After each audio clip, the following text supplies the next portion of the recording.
अस्सलाम वालेकुम। क्या हाल है जी आप सबके। मैं किचन में आते ही सबसे पहले अपना ये छोटा सा गमले के अंदर जो किचन गार्डन है वो देखती हूँ। इसमें मैंने लगाया हुआ है जी धनिया और ये टमाटर का एक पौधा। माशाल्लाह टमाटर का पौधा तो बड़ा जल्दी मेरा बड़ा हो रहा है और धनिया भी उग गया है। तो इंशाल्लाह एक दिन आपके साथ शेयर करूँगी कि ये मेरे घर का धनिया है।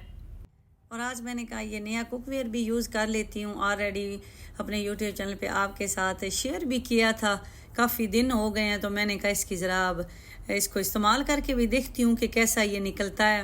मुझे बर्तन इतने पसंद हैं कि लास्ट ईयर मेरी बर्थडे थी तो अभी ने कहा क्या गिफ्ट लेना है, तो मैंने कहा मुझे आप बर्तन ले दे। मैं बर्तनों में कोई ना कोई टारगेट बना के रखती हूँ, कोई चीज़ पसंद करके रखती हूँ, फिर या सेल लगे या कोई ऐसा मौका आए मुझे घर में से किसी ने गिफ्ट देना हो तो मैं कहती हूँ मुझे फ़लाँ चीज़ लेके दे दें। तो बच्चे भी ऐसे ही हैं। अक्सर सलार मुझे मजाक करता है कि मामा से तो पूछने की ज़रूरत ही नहीं है, मामा को कोई भी घर का डेकोरेटिव आइटम हो, किचन का हो, कुछ भी लेके दे दें तो मामा उससे ज़्यादा खुश होंगी बजाय कि मामा को कपड़े जूते इन चीज़ों से। तो बस ये अपनी अपनी नेचर होती है। तो मैं थोड़ी इसी किस्म की हूँ। और ये 3 पीसीज एलुमिनियम का सेट है। इसका साइज़ 24 सेंटीमीटर, कैसरोल का साइज़ भी 24 है और जो फ्राइंग पैन है उसका भी 24 सेंटीमीटर है। तो इसके साथ तो लिड है लेकिन उसके साथ लिड नहीं है।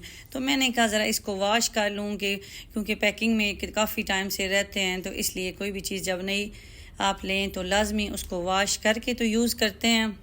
और सबसे पहली डिश जो इसमें बनाने लगी हूँ वो है जी मेरा मोस्ट फेवरेट साग। मैंने कहा आज साग को तड़का न्यू फ्राइंग पैन में लगाते हैं, तो तड़का आपके साथ भी शेयर करती हूँ। मक्खन, घी, ऑयल जो भी आप तड़के के लिए यूज़ करना चाहें आप कर सकते हैं। और उसके बाद मैंने ये लहसुन को चॉप कर लिया है और इसको अभी इसमें डाल के तो लाइट ब्राउन कर लेना है। तो बस जी कुछ लोग प्याज का भी तड़का बनाते हैं, तो जो आपको अच्छा लगे आप वो करें। हर घर का खाना उसके पसंद से होना चाहिए। किसी दूसरे की रेसिपी आपको अच्छी लगी तो ठीक है, नहीं अच्छी लगती तो आप बिल्कुल उसको फॉलो ना किया करें। और उसके बाद जी मैंने इसमें हरी मिर्च डाल दी है, अदरक जो है वो बारीक एक काट के डाला है और उसके बाद ये साबुत 2 लाल मिर्चें भी डाल दी हैं। और इसके बाद आपने इसको 5 से 6 मिनट तक पकाते रहना है जब तक कि ये जो घी है ये अच्छी तरह इसके अंदर जज़ब ना हो जाए। घी साग में अलग-अलग नज़र नहीं आना चाहिए, घी मक्खन जो भी हो। और उसके बाद जी आपका ये साग रेडी हो जाएगा। आप पराठे के साथ खाएं, वैसे रोटी के साथ खाएं, मुझे तो पराठे के साथ अच्छा लगता है।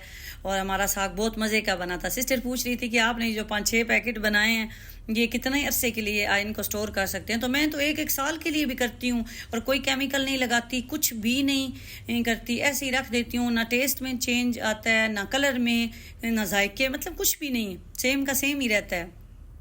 और ये कि हमारा ये जो हमने स्टोर किया कितना अरसा हम इसको इस्तेमाल करेंगे, ये तो हमने 1 मंथ में ही ख़त्म कर देना है इतना पसंद है। अब पराठे स्टार्ट हो गए हैं तो बस डेली जो पराठा है ना वो साग के साथ ही खाना है, कि मुश्किल से ये 2-3 माह तो साग मिलता है फ्रेश खाने को। तो इसलिए इसके बाद जब नेक्स्ट बनाऊंगी ना तो वो फिर स्टोर कर लेते हैं, वो फिर 5-6 माह वो भी चल जाता है। तो ये जी देखें साग तड़का लगाने के बाद कैसा लग रहा है। तो आप लोग कैसे तड़का लगाते हैं आप भी मुझे बताइएगा, किस चीज़ का तड़का लगाते हैं।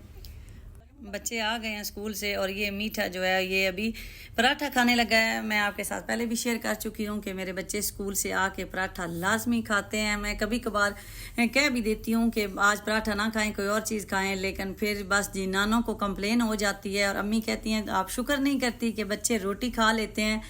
रोटी में जो ताकत होती है वो किसी और चीज़ में नहीं होती। तो इसलिए बच्चे पराठा कहें जो भी रोटी कहें वो स्कूल से आते हैं तो लाजमी उनको बना के दिया करो। स्पेशली मीठी जो कंप्लेन बॉक्स है, नानों को फ़ौरन बताना होता है, खालों को बताना होता है, तो सिफारिशें शुरू हो जाती हैं। तो इसलिए अब तो मैं आदी हो गई हूँ, खुद ही मैंने माइंड बनाया होता है कि मैंने पराठे ही बनाने हैं। गर्मियों में बच्चे नहीं खाते खुद ही, लेकिन अब अक्टूबर के बाद तो जी हमारे घर में पराठे। और उसके बाद ये जो मेरा ज़्यादा मीठा सालार है इसने कहा कि मैंने मूली वाला पराठा खाना है और ये दही के साथ मूली वाला पराठा खाता है, तो इसके लिए फिर मैंने ये मूली वाला पराठा बनाया है। तो ये जी हमारे नाश्ते का टाइम स्कूल से आने के बाद ही स्टार्ट होता है। दिन इतना छोटा हो गया, टाइम गुजरते पता ही नहीं चलता।